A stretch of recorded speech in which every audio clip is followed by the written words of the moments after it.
So before we get into today's episode, I want to share something that's genuinely made a difference in how I run my own business.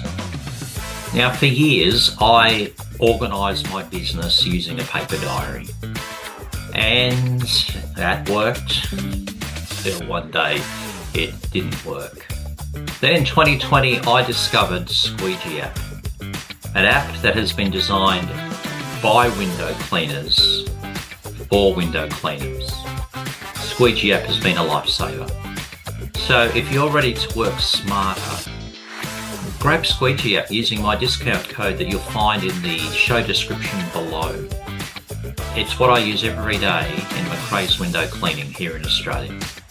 Well, welcome back everyone to the Window Pro podcast, and today in part 2 of Women Who Are Crushing the Window Cleaning Industry, I'm interviewing Sarah Stock from Women Washing Windows, and Sarah's based on the Central Coast of New South Wales. Hey Sarah, welcome to the podcast. Hey Duncan, thanks. Great to be here. Now Sarah, how did you get into this industry that, dare I say, for decades has been male dominated?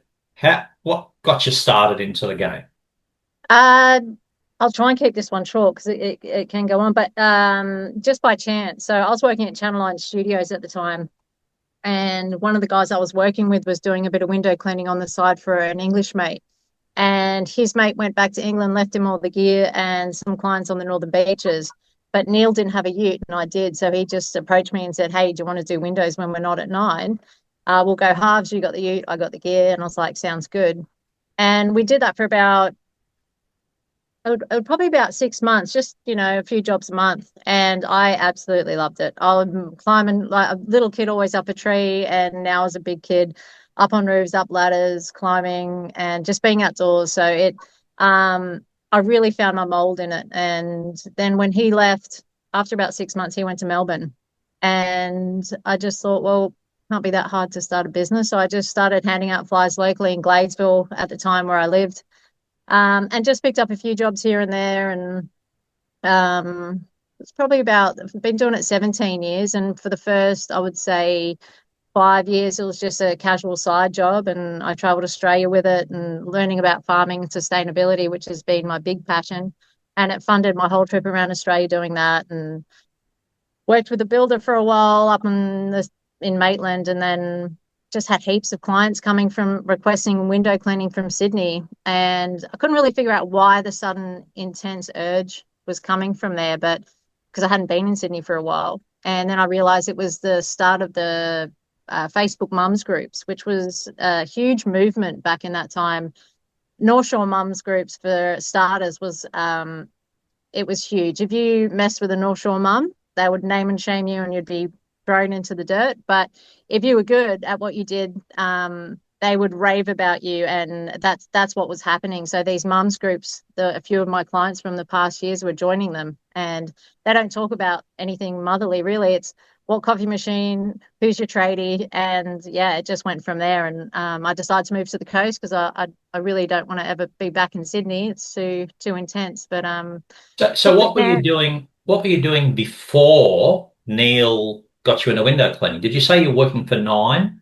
I was working at Channel 9 Studios, just on the Sydney production shows. Yeah. I was there for about 2 years. Great, fun job. But look, to be honest, I'm a jack of all trades, master of none. Possibly nearly a master of window cleaning, but I don't think ever truly a master. But it's the longest thing I've been doing my whole life. But I've always liked learning life skills. So I worked with builders. I harvested around Australia and chased them in drivers, and you name it, I've probably done it. But yeah, I was just doing a little bit of work at Channel 9 between travel and learning stuff.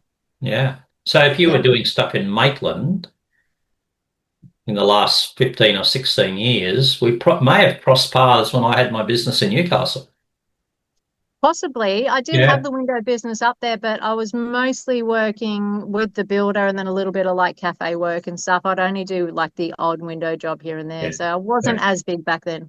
Yeah, fair enough. Yeah, I got out of Newcastle in 2015. Yeah. So, yeah. Now, what do you enjoy about the window cleaning industry? What's not to enjoy, mate? I absolutely love it. I say it's probably a daily thing where with clients or even anyone who asks about it, I never wake up and think, oh, I got to go to work. Like I absolutely love what I do. I love my team and the girls that work with me. We're best mates. Like I know a lot of people say you can't have that. Well, I beg to differ because the girls have been with me the longest, 7 years, the two girls, and um, yeah, we're we're clowns together. You know, we have a lot of fun. We stir each other up. We're laughing. We're singing. It's a whole show probably when you get your windows done. It's a really good crew. There's a lot of mutual respect. They're not allowed to call me boss, but they know that I am. And Yeah. it's yeah, and that kind of just all happened organically, I guess. I had I guess this is a mad question to ask you, but I ask all the guests this. How yeah. do you stay optimistic in this industry? Oh, mate, easy. But I suppose that's my makeup. I remain optimistic in this crazy world, which is crazier than the industry. So, I'm a big believer in mindset. I think when you can understand the mind and the power that it holds, you can succeed and enjoy every part of life. Um, so that's how I was lucky that to fall into an industry that fits my mold. As I said, you know, I love climbing. I love being outdoors.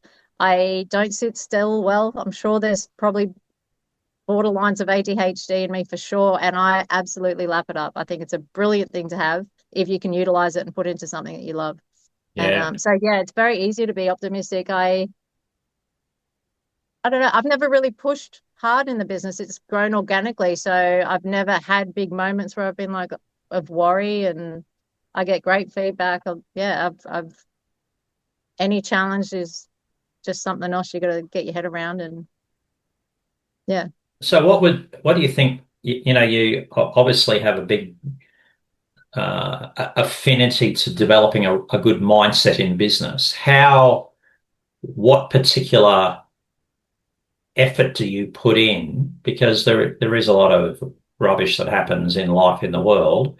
hmm How do you maintain your positive mindset? Do you read? Do you research? Do you have any particular strategies? I'm a terrible reader. I love the idea of it. I've probably read 3 books my whole life, all the way through, usually to do with something I'm passionate about.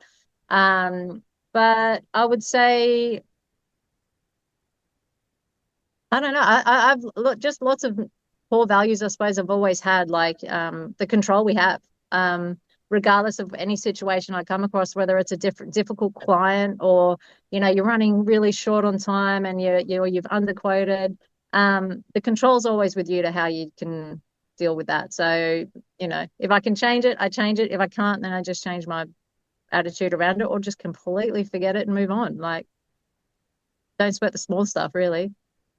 Yeah, that's the saying, isn't it? Yeah. But for many of us, it's the hardest thing to do because it's those little things that human nature tends to turn into a molehill, a mountain rather than a molehill. So I, it is a yeah. challenge. I suppose it would be different if from the moment I thought of the name and started the business, I had a close friend of mine who was very business entrepreneurial kind of guy. And he said, Sarah, you need to franchise this, you need to push it. And, you know, yeah, you could do so much with it. And this was over 15 years ago. Uh, and I never did. I let it grow organically. And I just like that. And I think that's probably why it's easy to remain optimistic because I've never put myself in a pressure tube trying to grow it too quick. And I have I believe, a very healthy work-life balance. And so, yeah, I don't, I'm my own boss. I have the control. So, yeah, I think that's a huge part too. If I pictured myself in a pushing it too far, too fast, with the stresses that come with that, having lots of staff and scheduling and all of that, I'm sure there would be a lot more moments that I would probably struggle with also. Yeah, I imagine. I interviewed a lady from the UK whose podcast is released late January. She's gone from just her to 6 bands, Wow. and but her whole life each day is into the night, making sure that all the vans are scheduled, and then the next Yeah. morning Yep. picking up all the cancellations and Yeah, rescheduling. yeah. But she Couldn't be loves it. meaning worse. But Yeah. there is a lot of there element of stress with that. I So think it's the certain people are made for that and certain people aren't. I definitely am not.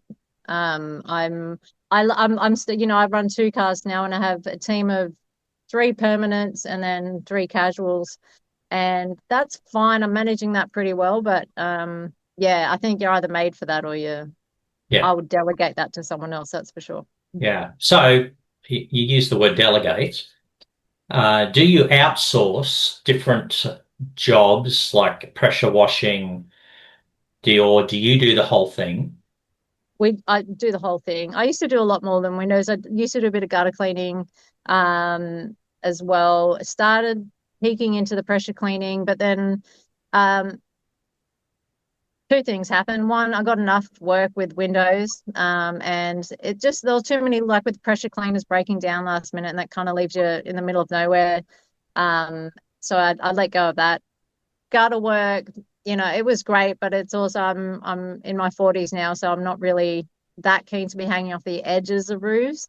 So I let that go too. But no, I don't really outsource anything. I just this last probably 4 months have started getting someone to help with answering phone calls and doing some of that, which was difficult, but very, very much liking the free time that's freed up because that was getting a bit much. So that I guess, Sarah, brings me to the question about niching, because that's the business buzzword around today, is to niche or follow your passion, blah blah blah. Um, from what you're saying there, you just niche down into Windows alone. Is that correct? Would that be a correct Yeah, assumption? yeah, definitely. So, I mean, I do the odd fly screen repair and I do solar panel cleaning because I've got a water fed pole and I'm up on roofs all the time. So, and it's an easy upsell. So, but it's predominantly window cleaning and then, full balustrades and the obvious stuff that Yes, yes, you would throw in. Yeah. yeah. Basically, it's glass. It's glass, anything to do with windows. Yeah. Yeah, Yeah. yeah. Technology. Like you've got, I'm looking here at, I've got your website here open. So everyone, that should be on the screen there. So we've got, you know, Don't judge me on this, Duncan. I haven't no, opened no, this for no, years. no. Like just you've got the a very simple but clear layout as to what you do, how to get in contact with you, etc. And you're Mhm. using Squarespace to build your window cleaning, with your website. How do you go? What other technology do you use? Recommend? What makes your business more streamlined? Do you have anything particular? I don't, to be honest, the website, as I said, I haven't been on there for years. It could always do with an update, but it's never been urgent enough to do so. I get enough work and ranked not too bad on Google anyway and things like that. But um, social media, probably Facebook and Instagram are the only things online that I use where I get a lot of interaction with new customers and stuff like that. Otherwise, yeah, I couldn't really think of anything else. Hmm. Do you have particular software to? Yeah, I use the customer factor. That's amazing. I absolutely, and I don't even use it. I probably use 1/100th of what that software can do. I use it very basic. I use it very basically. There's a lot more I can do with it. It's just trying to get my head around, like even follow up messages and to remind people they're due for a clean is something that I know would generate a lot of work, but it was just trying to get my head around how to set it up and things like that. So there's a lot in the customer factor that it can do that I'm not even touching, but it's a great tool. Okay, I Yeah. don't think I've seen that. So that's this one here. Yeah, it's American based. If there was a Aussie one, it would be better because it's easier to communicate through their hours if I do need to get in touch with them, which isn't often. But it was the first one that was recommended by a few people, I think, on window cleaning, pro window cleaners or something on one of the Facebook groups worldwide. had lots of good reviews, so I gave it a go. And then it's like anything, once you commit and you got all your stuff in there, you kind of stay in there. It's hard, isn't it? Yeah, Yeah, yes, I've spent the last 7 or 8 years researching Australian-based software like Tratify and, you know, ServiceMate and stuff like that, plus all of the American CRMs. And I settled on a UK one, Squeegee app, which is probably does a similar thing to the customer factor. And yeah. so I've used that now for 5 years. Do you find that, like you said, you probably need to use more of it? Is there anything holding you back from using more of that type of software? The only thing holding back is myself and the like. I mean, I do not enjoy being on a computer at all. So that's something else that I would probably get someone else to outsource to do, because it's, yeah, I don't have the patience for computers. So that's Fair that's enough. really the only thing holding me back. But I do know there's a lot more that software can do, which it is on my to-do list this year. So yeah. Yeah, very good. Very good. Yeah. So marketing, I guess you're using social media to market, or do you have, Yeah, sort yes and no. As I said, I let it grow organically. So I've never put much into marketing aside from when I moved to the Central Coast, I wrapped my first vehicle, and that was the best thing I've ever done. yeah, it is. Yeah, and they did a great job. And the word women, so big on a vehicle.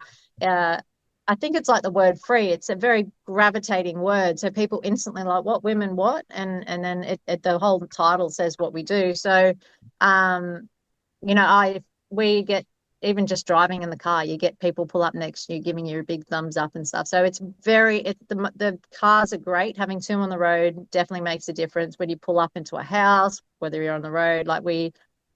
I'm constantly getting asked for quotes just from the vehicles alone. Yeah. And social media, I probably do a handful of paid adverts, and that's maybe with a max of $50 in a year, just to test it out. Again, I don't like being on the computer much. I do try and keep my reels up just to, put some content on there, but that's probably as far as it goes. Probably a project for 2027. Yes, definitely. Yeah, it's so important. I know for years I never had a vehicle wrapped, and then 10 years ago I decided to do it. And then, like even today, I did someone's apartment. They'd seen me at the roundabout just down the road from her place. And, on Tuesday, I'm flying along the highway south of Yeah, Brisbane, and someone calls me and said, "You go to the Gold Coast. I'm yeah, driving behind you." You yeah, know, yeah, so yeah. It's one of the things I would recommend the most out of everything, of where I get a lot of my calls. You obviously yeah, get your referrals, but the car's huge. It paid itself off very quickly. yeah, absolutely. Now, I hope this isn't controversial. Do you find that people, because it's a women-owned industry business, that connects you with clients quicker?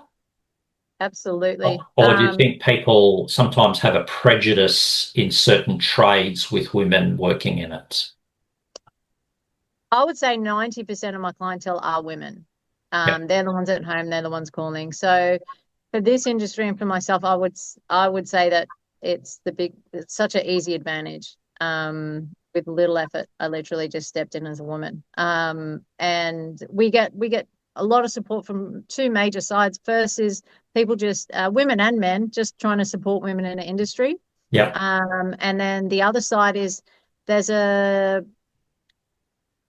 hate to be the one to say it, but there is a natural trust that people have letting women in the home over men, and also Absolutely. in quoting and things like that, which, even being the female and just naturally having that edge, I actually feel a bit bad about, because I know a lot of other male window cleaners, and they're great guys, as trustworthy, as lovely, and should equally be received the same. But it's just an edge that's out there, and it's one that I've noticed from the day I started.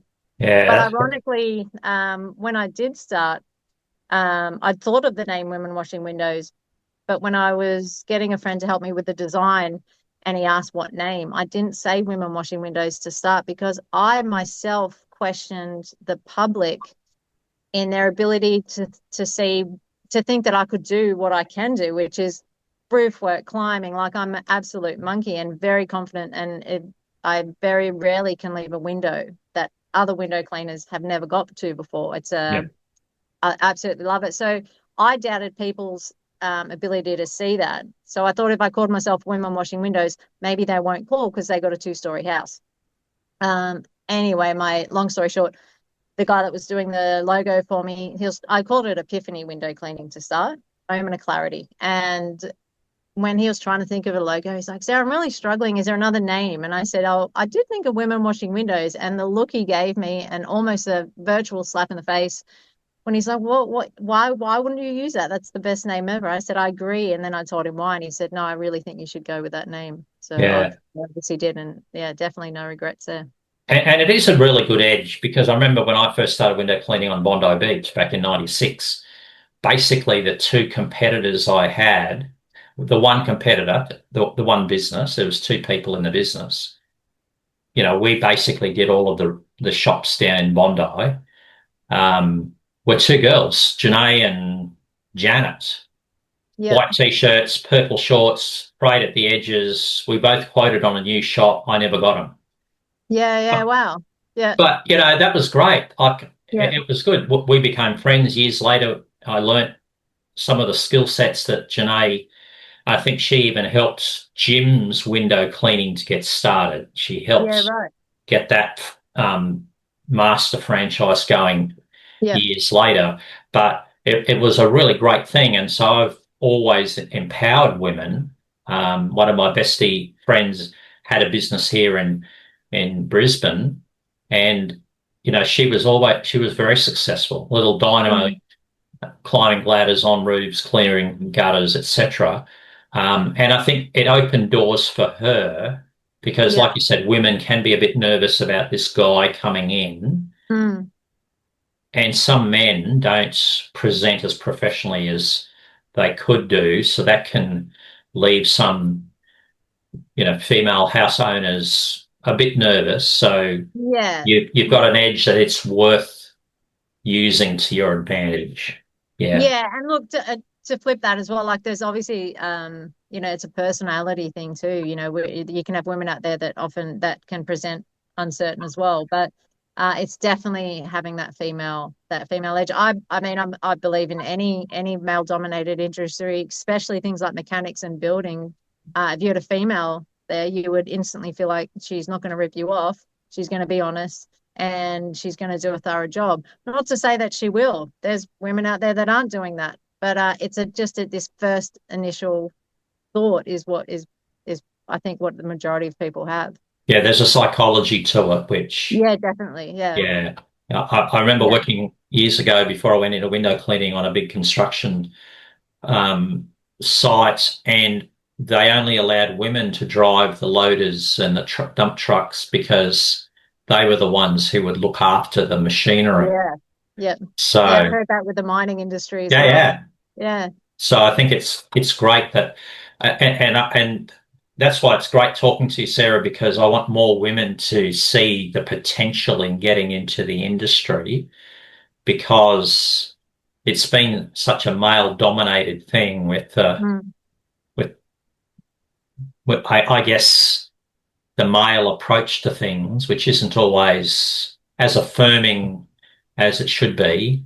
So um, it's really great to have a team like yours dominating the industry in your area. So let's say, for example, let's put this hypothetical.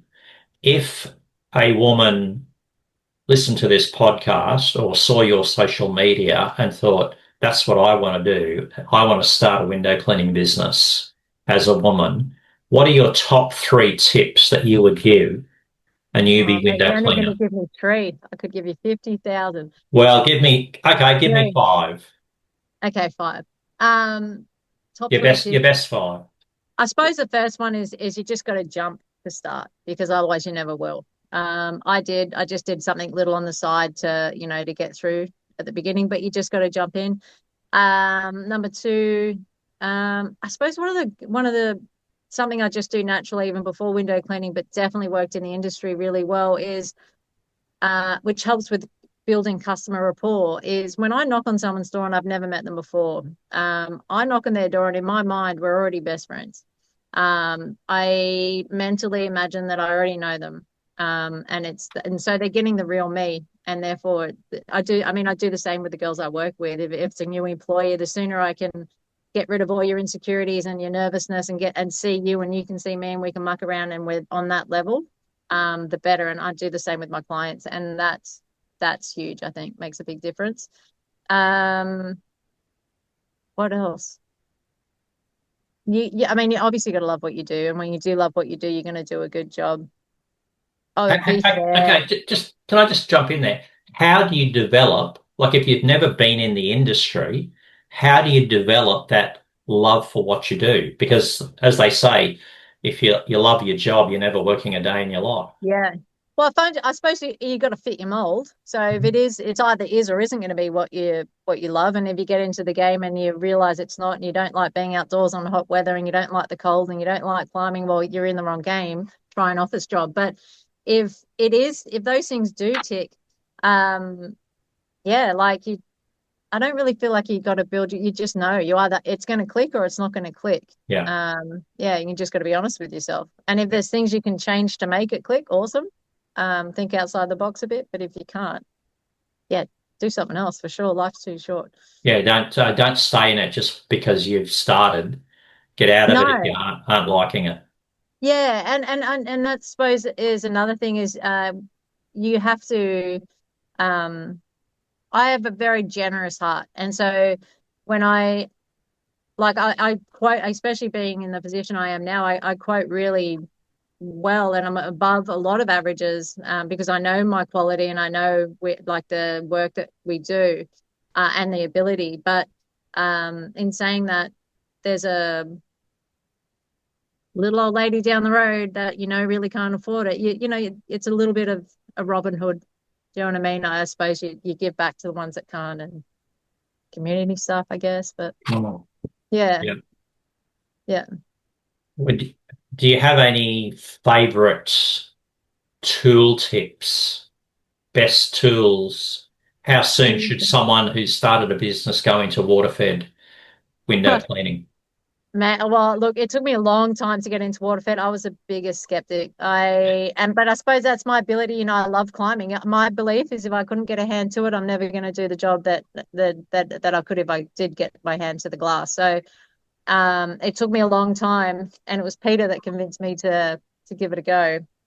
And I love the machine. I think it's amazing, and I use it not often, not often. I still don't, I didn't start using it till I think I got maybe 3 years ago, 4 years Yeah, ago. yeah, So yeah. not that long, mate. Yeah, not even maybe.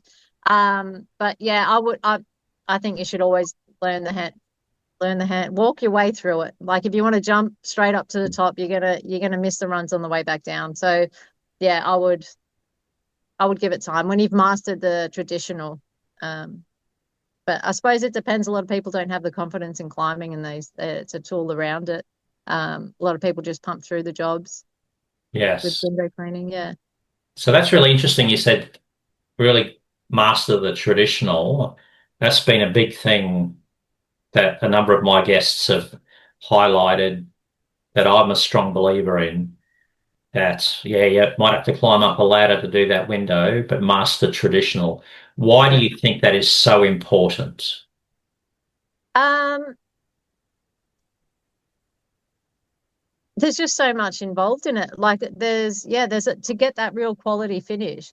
And I mean, I suppose, you've been doing it this long, it doesn't seem that hard at all. But it's those little things you learn along the way, like, gosh, I started off cleaning louvers with those little louver scissor things. And then I realized that's the slowest thing ever. I started cleaning square windows with little mini squeegees. And I was like, that's the slowest thing ever. It's so much easier to just use spray on those. So there's so many different things you learn along the way that yeah, you won't learn if you're just blasting around with water fed. And look, as I said, I've only had it for years and I do not use it all the time. So again, it's a tool that probably has well more ability than I've even learnt yet. I'm very new into it, but um, while I am blown away by the result it can achieve, especially on large glass without little frames, I'm very skeptical on using them on like H frames or little metal square windows. But um, yeah, look, there's a place for them, but it's a very small percentage of what I use them. Yeah, and the Central Coast has like I guess this would be the same. You work around Lake Macquarie a bit, as I used to do. The quality of water that you're starting with Yeah. is much better than most places around Australia. I think your TDS would be under 100 around the Yeah, I Central mean, unless Coast. you're going rural, I do live like I'm rural myself, and there's yeah, then you hate having to bring a water fed pole out there anyway because you're Yeah, having to change everything. But yeah. yeah, And so for people who get started, they're starting from a not a challenging foundation, but having traditional up, under your belt, all of those skills, different styles of squeegee, different types of glass, yeah, etc. yeah, Very, very absolutely. important for people getting started. Yeah, So you and said you like got good, 50 tips. I've only had three. I know, right? I caught myself up, but they're all in there.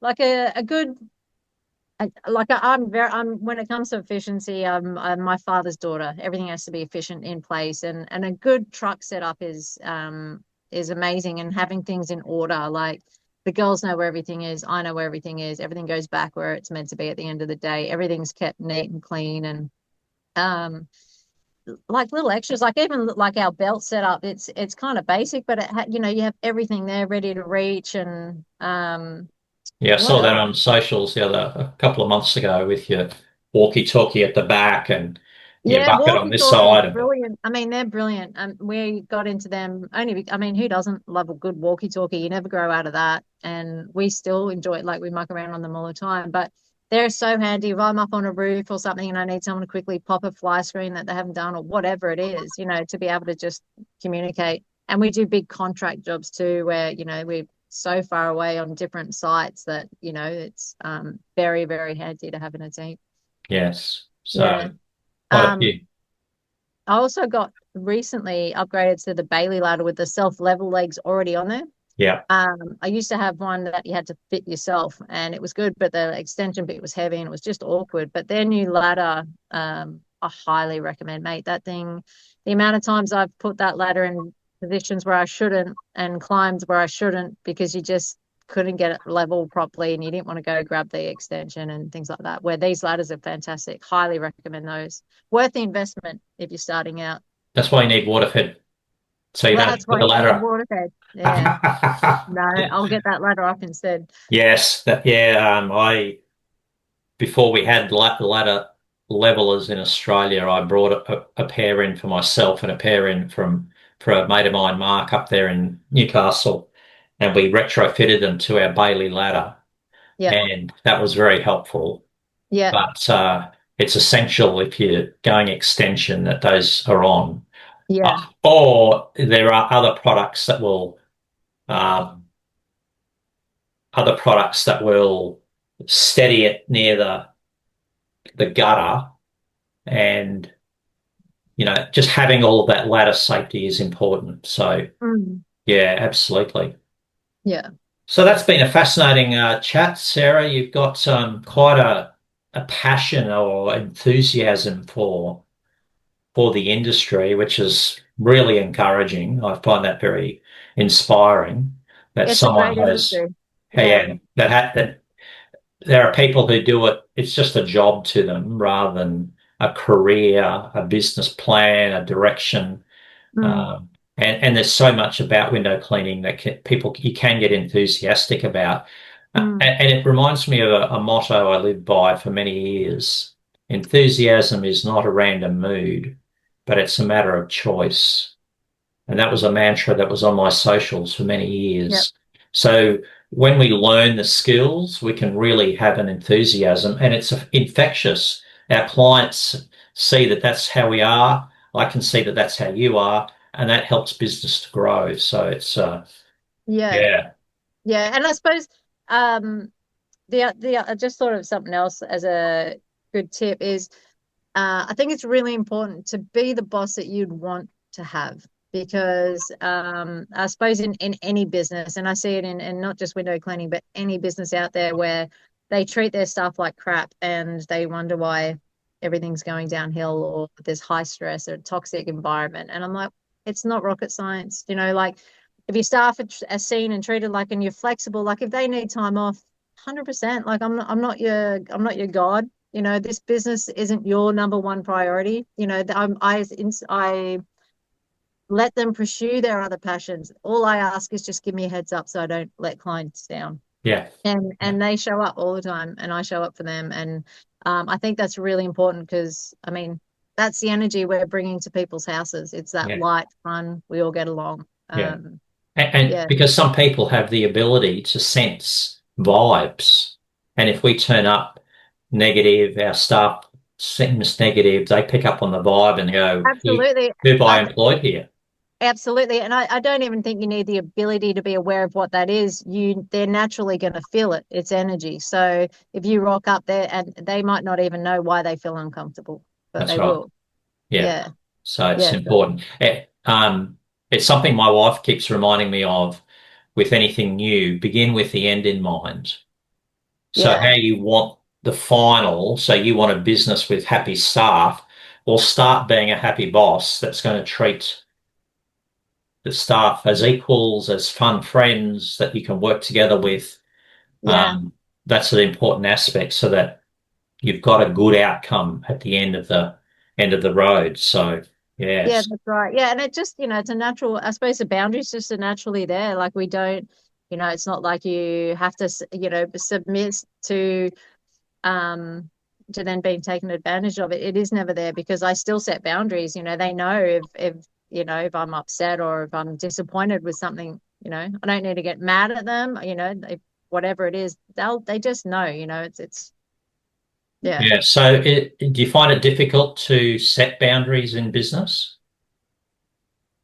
No, not with my staff. I suppose in other areas when I first started, yeah, like gosh, I would do lots of jobs now that I would never do again. But once you have that backing behind you and you have that the flow coming through, it's a lot easier to say no to the difficult jobs, or to the clients that were just difficult and didn't appreciate you Yeah.